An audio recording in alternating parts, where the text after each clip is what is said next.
Eu tenho certeza que na América você não vai achar um louro que seja mais bonito do que eu.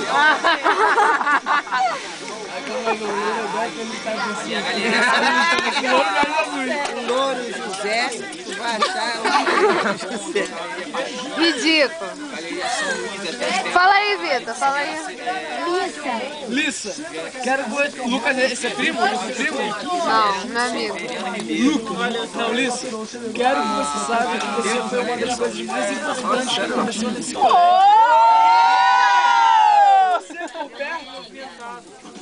Sem você por perto, não terei mais graça divina.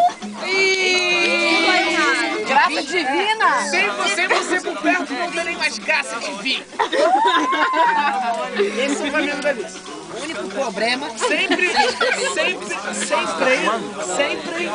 lembrarei de você. É, porque vai é grego. Ah, tá bom, agora sim. Lógico também, pô. É, lógico, com certeza. A Silvia da novela. Manda um beijo pro Ferrácio. Não presente em mim. Começa a falar sozinho. Nossa, presente em mim. O que é isso? Você estará não presente em mim todos os dias. Mas está... Gente!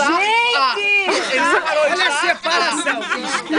Leva o que tu acha? Ai, meu Deus! No pensamento, antes de dormir, eu lembrarei, vírgula, sempre. Senhor, em nome de Jesus, guarda-me Quero que você nunca esqueça de mim. Guarda a mente dele, desenvolve a mente Que te dele. ama muito e que te... Pois é, meu Deus do céu. Sabe o que eu acho? Deseja só coisas boas para você. Ah, não, para você. Que seja muito feliz. Lê o final logo. E não esqueça que um dia nos visitar. Te amo, Liz. Quando uma breve... Uma brisa. Quando uma breve brisa, quando uma leve lisa tocar o seu rosto, não se assuste. É minha saudade que te beija.